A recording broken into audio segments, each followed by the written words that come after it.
আসসালামু আলাইকুম রহমতুল্লাহি বারাকাতু। ডিয়ার স্টুডেন্টস, হোপফুলি সবাই ভালো আছো। আজকে আমরা পড়তেছি রাজশাহী বোর্ড 2024 সালের রাইট ফর্ম অফ ভার্বস এর কোয়েশ্চনটির সলিউশন।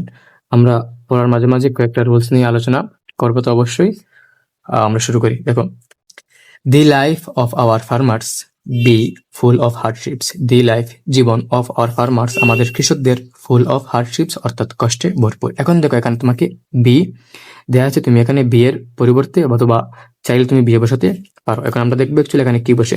বি মানে কি? এম ইজ এর, ওয়াজ এর, বি, বিং অথবা বিন। এখন দেখো, সবার আগে ভালো করে ধরতে হবে সাবজেক্ট কি।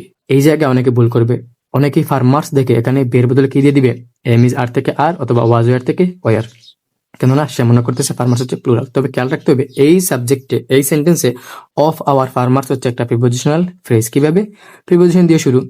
এখন প্রিপোজিশনাল ফ্রেজ কখনোই বা অধিকাংশ ক্ষেত্রে সাবজেক্টের কাজ করে না। তাহলে সাবজেক্টকে জীবন, কার জীবন? কৃষকদের জীবন। ভালো করে খেয়াল করো, কৃষকরা সাবজেক্ট না, কৃষকদের জীবনটা সাবজেক্ট। তাহলে কৃষকদের জীবনটা হচ্ছে সিঙ্গুলার, অর্থাৎ the life of our farmers. Be মানে কি? Am is are, was were. আমরা কি নিব? যেহেতু এই সেন্টেন্সটা প্রেজেন্টে, নর্মালি বলা হচ্ছে যে কৃষকদের জীবন হচ্ছে কষ্টে ভরপুর, এটা একটা স্বাভাবিক স্টেটমেন্ট, তাহলে এটা অবশ্যই প্রেজেন্ট সিম্পল। তো আমরা কি নিব এখান থেকে? এম ইজ আর থেকে ইজ নিব। So the life of our farmers is full of hardships. Many a farmer, খুব ভালো করে খেয়াল করে বাচ্চারা, মেনি ফার্মার্স আর মেনি এ ফার্মার দুইটারই বাংলা অর্থ কিন্তু সেম। মেনি ফার্মার্স মানে অনেক কৃষক, মেনি এ ফার্মার মানেও কি? অনেক কৃষক। এখন দেখো, মেনি এ ফার্মার দেওয়া হয়েছে, সহদের তুমি ভুল করো। এখানে মেনি ফার্মার তারা দিলেও দিতে পারতো। মেনি এ ফার্মার দেওয়া হয়েছে যাতে তোমরা ভুল করো, ভুল করা যাবে না। মেনি এ ফার্মারের যদিও বাংলা অর্থ হচ্ছে অনেক কৃষক, তবুও এটা প্রত্যেক কৃষককে আলাদা আলাদা করে বোঝায়। ব্যাকরণ এখানে এই যে এ, একজন, এক কাকে বোঝাচ্ছে? একজনকে বোঝাচ্ছে। বাট মেনি এ ফার্মারের বাংলা অর্থ হচ্ছে অনেক কৃষক। তবে ব্যাকরণগতভাবে এখানে মেনি এ ফার্মার দ্বারা বোঝানো হয় প্রত্যেক কৃষককে আলাদা আলাদা করে। সো এটা এক বচনের সেন্স দিবে, আর এক বচনের সেন্স দিলে অবশ্যই কি করতে হবে? ভার্বকে সিঙ্গুলার রাখতে হবে। এখন দেখো, not know how to cultivate scientifically, অনেক কৃষক জানে না কিভাবে বৈজ্ঞানিকভাবে, সাইন্টিফিক্যালি, বৈজ্ঞানিকভাবে কাল্টিভেট অর্থাৎ চাষ করতে হয়। এখন দেখো, আমরা জানি do not, does not, didn't. Not থাকলে, বারবে নট থাকলে আমরা অবশ্যই এর আগে ডু নট, ডাজ নট বা ডিড নট নিয়ে আসবো। ডিড কখন আনবো? ফার্স্ট হলে। এখন প্রশ্ন হচ্ছে ডু নট এবং ডাজ নট। ডাজ নট বসে থার্ড পার্সন সিঙ্গুলার, ভালো করে বুঝতে হবে। ডাজ নট বসে থার্ড পার্সন সিঙ্গুলার, যেমন হি ডাজ নট নো, সে জানে না। আমরা বলি আই ডোন্ট নো, আমি জানি না, আমি কিন্তু আই ডাজ নট নো বলি না। তাহলে ভালো করে খেয়াল করো, ডু নট বসে first person singular, first person plural, অথবা থার্ড পার্সন প্লুরালের সাথে, এবং সেকেন্ড পার্সনের সাথে, সেকেন্ড পার্সন তো কোনো ধরনের প্লুরাল বা সিঙ্গুলার নাই, সেকেন্ড পার্সনের সাথে অবশ্যই নট বসবে। সো আমি কি করবো, যেহেতু মেনি এ ফার্মার আলাদা আলাদাভাবে একজন কৃষককে বোঝায়, অর্থ যাই হোক, আমরা তাহলে কি নিবো এখান থেকে? অবশ্যই অবশ্যই ডু নট আর ডাজ নট নিবো, কেননা এটা singular. Many a farmer does not know, তাহলে কি বসবে?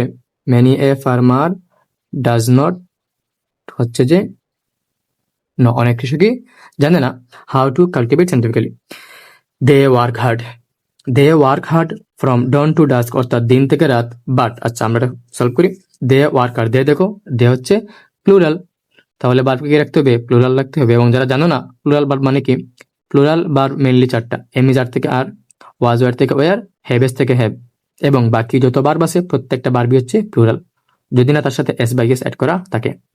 রাইট ফর্ম অফ ভার্ব তোমাকে কোনো এস বাই এস অ্যাড করে দিবে না, তার মানে কি যেই বার্ব থাকবে সেই বার্বই plural. So they work hard, এখানে ওয়ার্কই বসবে। They work hard from dawn to dusk, তারা রাত থেকে দিন পরিশ্রম করে বা কঠোর পরিশ্রম করে। বাট দে আর টয়েল, কিন্তু তাদের পরিশ্রম। টয়েল এর বাংলা অর্থ হচ্ছে পরিশ্রম বা কাজ, বাট এটা এমন একটা কাজকে বোঝায় যে এই কাজটা ক্লান্তিকর বা দীর্ঘ সময় ধরে করে আসা হয়েছে। So but their toil, তাদের পরিশ্রম, ভালো করে করো, তাদের কিন্তু সাবজেক্ট না, তাদের পরিশ্রম হচ্ছে সাবজেক্ট, তাহলে এটা সিঙ্গুলার। তাদের পরিশ্রম গো অ্যাওয়ে, এখন সিঙ্গুলার কি করতে হবে? বার্বকেও সিঙ্গুলার করতে হবে। আর what is singular verb? Singular verb অর্থাৎ বার্বের সাথে এস অথবা ইএস। আমরা জানি হি গোজ টু স্কুল, আমরা এটা শিখে আসছি, গোয়ের সাথে কি বসে? ইএস বসে। So their toils go away না, কি বসবে এখানে? গোজ অ্যাওয়ে, অর্থাৎ মিশে যাওয়া, মাটির সাথে মিশে, জিও ইএস গোজ, মাটির সাথে মিশে যাওয়া বা হচ্ছে বিতে যাওয়া। There twelve goes away due to, কারণে। ডিউ টু হচ্ছে গ্রুপ বার, ভালো করে খেয়াল করো, তোমাদের এগুলো প্রিপোজিশনে আসবে। ডিউ এর পরে টু বসে, ডিউ টু ল্যাক মানে হচ্ছে অভাব, অফ সাইন্টিফিক নলেজ, বৈজ্ঞানিক জ্ঞানের অভাবে তারা দিন থেকে রাত পরিশ্রম করলেও তাদের পরিশ্রম বৃথা যায় বা মাটির সাথে মিশে যায়। Our government offers a lot of opportunities. Our governments আমাদের সরকার অফার করে আ লট অফ অপরচুনিটিস, অনেক অনেক সুযোগ, অনেক বেশি সুযোগ টু দেম তাদেরকে, উইথ আ ভিউ টু। ভালো করে খেয়াল করো গ্রামারের ফিক্সড রুলস কি। রুলসটা হচ্ছে 2+B1 অথবা ভার্বের বেস ফর্ম, এটাকে বলা হয় ইনফিনিটিভ। যেমন I like to play football, ঠিক আছে, I like to play football হবে, তবে তবে স্পেশাল ভাবে 4-5 তোমাকে মুখস্থ রাখতে হবে। With a view to, look forward to, be accustom to. Be মানে কি এমিজার বা was were, be use to, be accustom to, হ্যাঁ, বি ডেভোটেড টু। এইগুলোর পরে এইগুলো এই দুইটাই আসে, উইথ বি টু আর বি ইউজ টু আসে অথবা লুক ফরওয়ার্ড টু আসে, বাকিগুলো আসে না। তোমরা 4-5টা শিখলেই হবে। এগুলো হলে B1+IN যেটা রুলস মুখস্থ রাখতে হবে। He studies hard with a view to get a good job. He studies hard with a view to get a good job. তাহলে কি বসবে এখানে? গেট তো হচ্ছে B1, তো B1+IN, গেট প্লাস আইএনজি মানে কি হবে? গেটিং। সো সে কঠোর পরিশ্রম করে বা কঠোর পড়াশোনা করতেছে কেন? ভালো একটা চাকরি পাওয়ার জন্য। এটা মাথায় রাখবা তোমরা।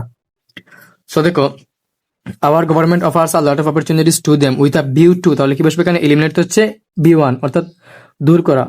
তাহলে কি বসবে এখানে? এলিমিনেটিং, ELIMINATING, এলিমিনেটিং দেয়ার সাফারিং, তাদের দুর্দশা রিমুভ করে। তোমরা যারা ফুটবলের সেন্স রাখো তারা জানো এলিমিনেট মানে কি। গ্রুপ পর্ব থেকে এলিমিনেট হয়ে যাবা, নৌকার পর্ব থেকে এলিমিনেট হয়ে যাবা, মানে হচ্ছে বের হয়ে যাবা।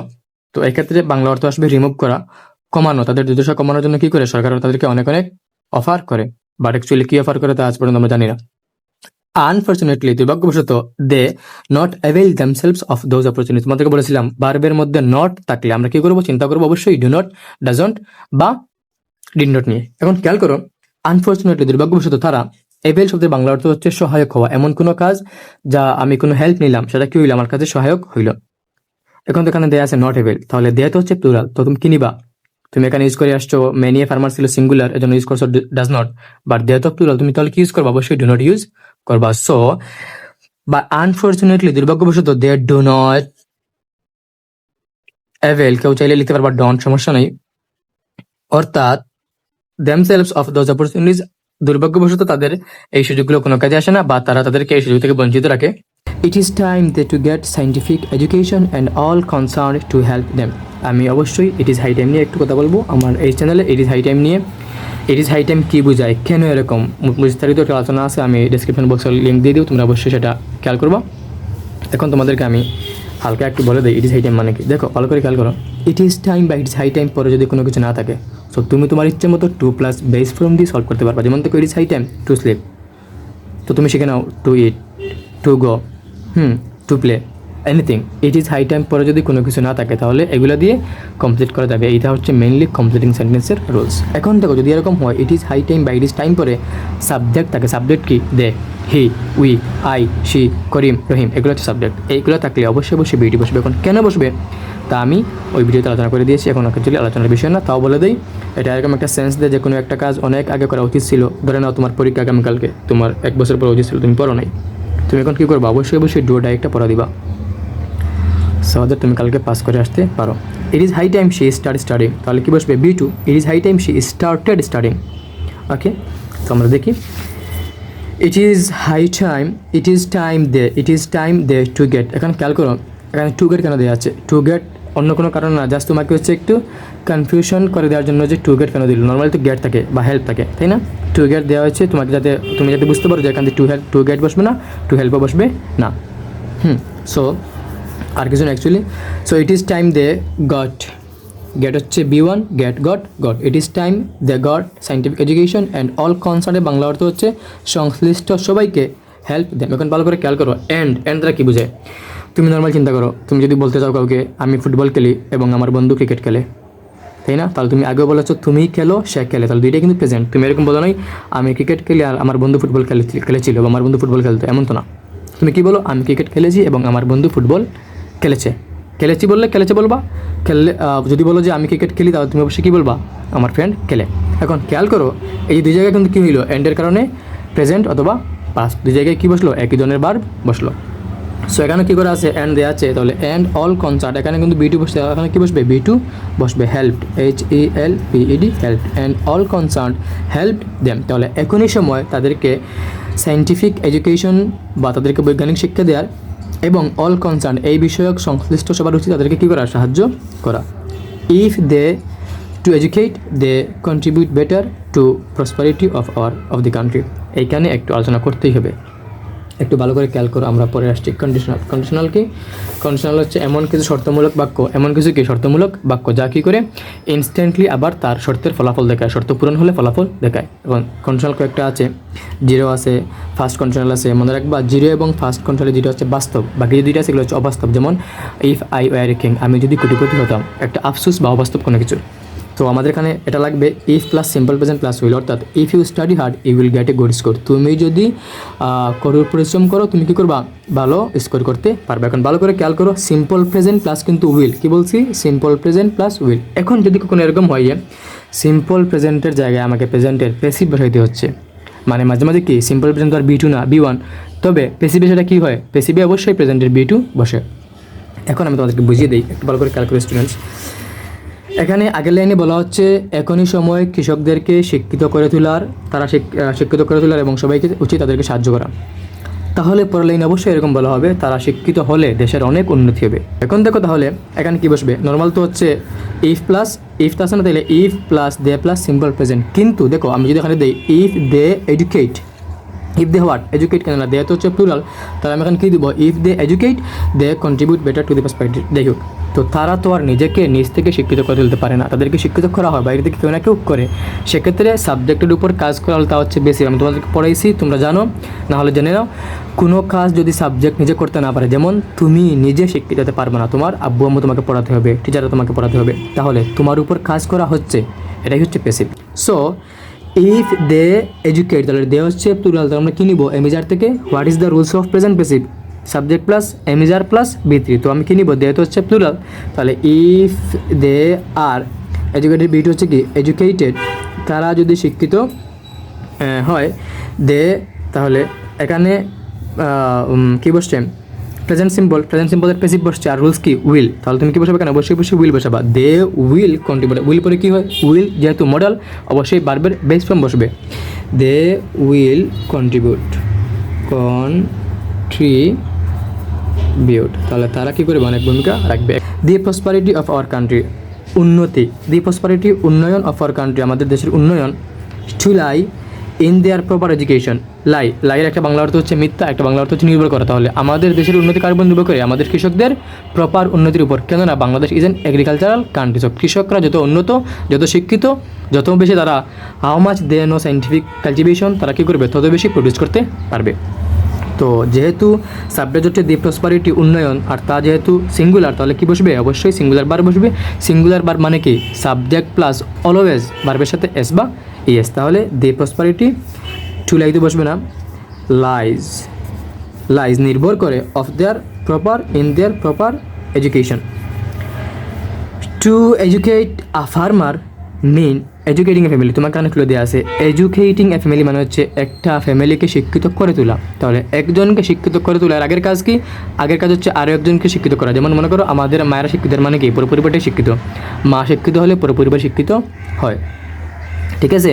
তো তোমাকে ক্লু দেওয়া আছে এখানে এডুকেটিং এ ফ্যামিলি, তার মানে কি করা? আগে একজনকে শিক্ষিত করে তোলা। তো একজনকে শিক্ষিত করে তোলা, এটা হচ্ছে কন্টিনিউয়াস সেন্স। তো কী বসবে এখানে? এডুকেটিং আ ফার্মার যেহেতু সিঙ্গুলার, বারকে কী রাখবো আমরা? সিঙ্গুলার রাখবো। মিন না বই কী বসবে এখানে? সিঙ্গুলার মানে হচ্ছে বারবার সাথে এস বা ইএস, তাহলে মিন্স, MEANS মিন্স। ও আচ্ছা, সরি, তোমরা দেখতেছো নাম আসছে, সরি, একটু খেয়াল করো এখন। So their proper education, educating a farmer means educating a family and a nation, and it should result in greater success in every sector and it results, it যেহেতু সিঙ্গুলার, তাহলে কী বসবে এখানে? সিঙ্গুলার বার বসবে, অর্থাৎ it results, R ESULTS, it results।